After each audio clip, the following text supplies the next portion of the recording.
Lulu and Pal's Grand Adventure by Donna.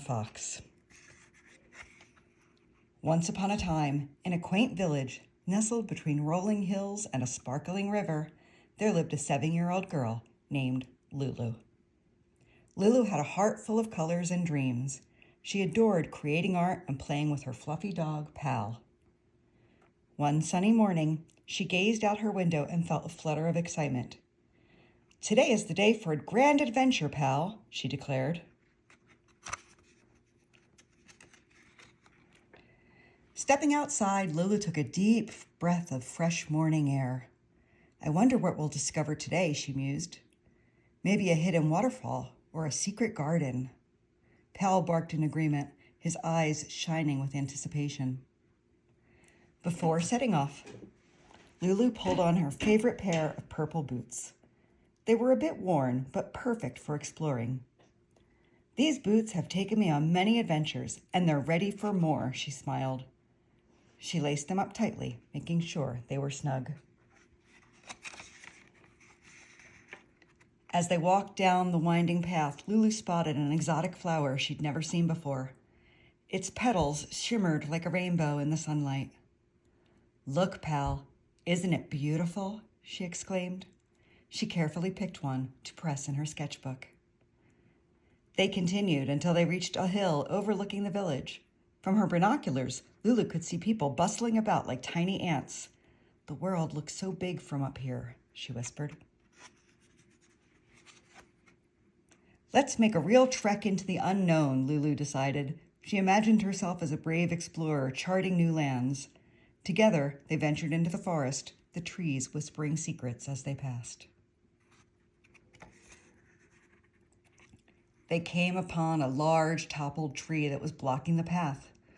Lulu imagined she was at the border of a foreign land.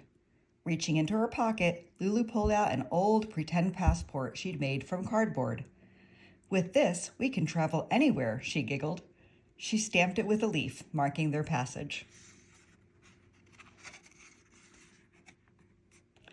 They began to hike up a steep trail, the path dotted with wildflowers and fluttering butterflies. The air was filled with the scent of pine and earth. "I feel like we're climbing a mountain," Lulu puffed, though she was smiling.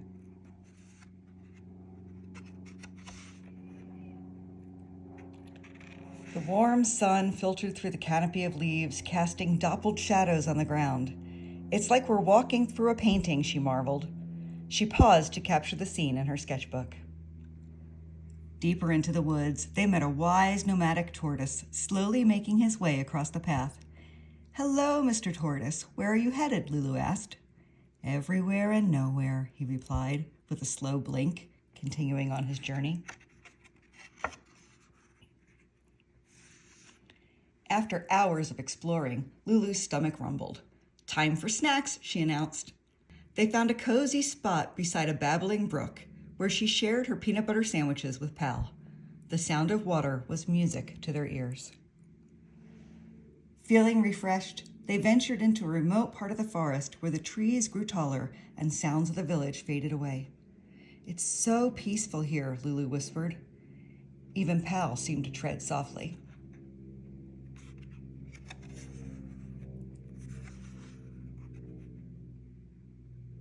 They reached a cliff with an expansive view. Looking out towards the horizon, Lulu imagined what lay beyond the hills and valleys. "One day, we'll go there too," she promised Pal. The sky stretched endlessly, filled with fluffy clouds that looked like animals. "Shall we roam a bit further?" Lulu suggested. Pal barked happily, his tail wagging like a flag. They wandered off the path, letting curiosity lead the way. Lulu pulled out a little guidebook her grandmother had given her, filled with drawings of plants and animals. "If we're lucky, we might spot a deer or a fox," she said, flipping through the pages. As they crossed a muddy patch, Lulu noticed her boots were getting grungy. "Adventure can be messy, can't it, Pal?" she laughed. Pal didn't mind. He loved splashing through puddles. They paused by an ancient oak tree, and Lulu sat down to write in her journal. Today has been the best day, she wrote. We've seen so many wonderful things. She doodled a picture of the exotic flower they'd found. Lulu closed her journal, feeling a sudden drive to conquer a nearby rocky ridge. The path may be steep, but her heart was set on seeing the view from the top. I wish we could drive up, Lulu sighed, pointing to the distant peak. But since they didn't have a car, they decided to begin climbing. Puffing a bit as they scaled the final steps of the rocky ridge, they were rewarded with a breathtaking panorama of the landscape below. It's like we're on top of the world, Lulu exclaimed.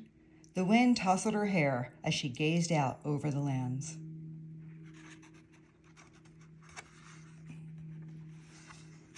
They returned to the forest and stumbled upon an uncharted clearing surrounded by towering trees. In the center was a small pond with water as clear as glass. I've never seen this place before, Lulu whispered. As they stepped closer, something strange came into view. Standing there, as if guarding the water, stood a life-size statue of a rhinoceros, its stone skin weathered by time. How incredible, Lulu gasped. Who put you here? She gently touched its horn, feeling the cold stone under her fingertips. As the sun started to dip low in the sky, Lulu decided it was time to camp for a while near the pond. We'll rest here a bit before heading home, she told Pal. She spread out her blanket under a canopy of trees and enjoyed watching the sunlight filtering through the leaves. As she looked up, she noticed some rust on an old metal lantern hanging from a tree branch. These old things have stories to tell, she mused. The rust made intricate patterns in colors that fascinated her. While she observed the lantern with her artistic eye, she invented a story about how lighting the lantern would make the rhino come to life. Alas, she didn't have matches, and the lantern was too high for her to reach.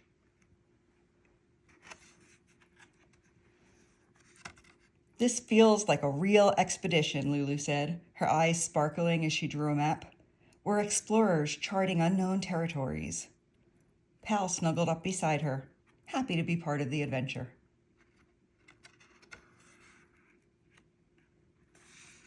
She looked out over a nearby field where a whimsical scarecrow waved its arms in the gentle breeze. Good evening, Mr. Scarecrow, Lulu called out. You're doing a fine job protecting the crops. She imagined he tipped his hat in response.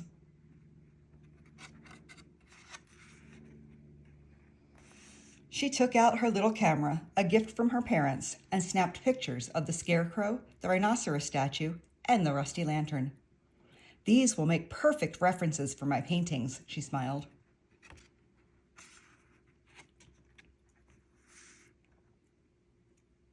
As the sky turned shades of pink and orange, they began their journey back along the forest road.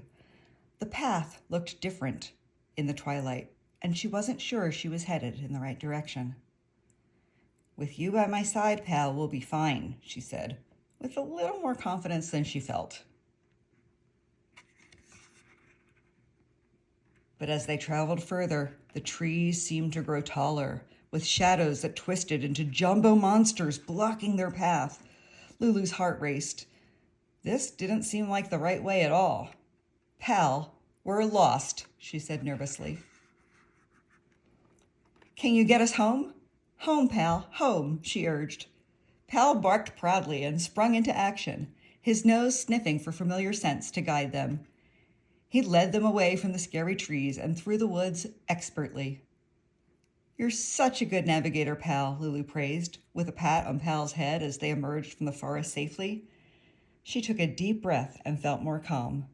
The rest of the way home would be easier. In the distance, the soft melody of a violin drifted through the air. That must be Mr. Oliver, practicing on his porch, Lulu guessed. The music made their walk even more magical.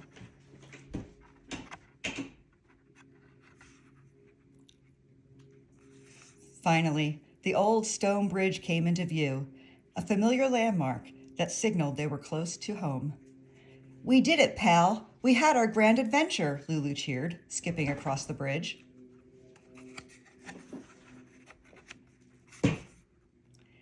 As they reached their front door, the first stars were twinkling above. "I can't wait to tell Mom and Dad all about our day," Lulu said, her heart full of joy. "And tomorrow we'll create the most beautiful paintings from our memories." And so, Lulu and Pal ended their extraordinary day, dreaming of the adventures yet to come and the art they would create together.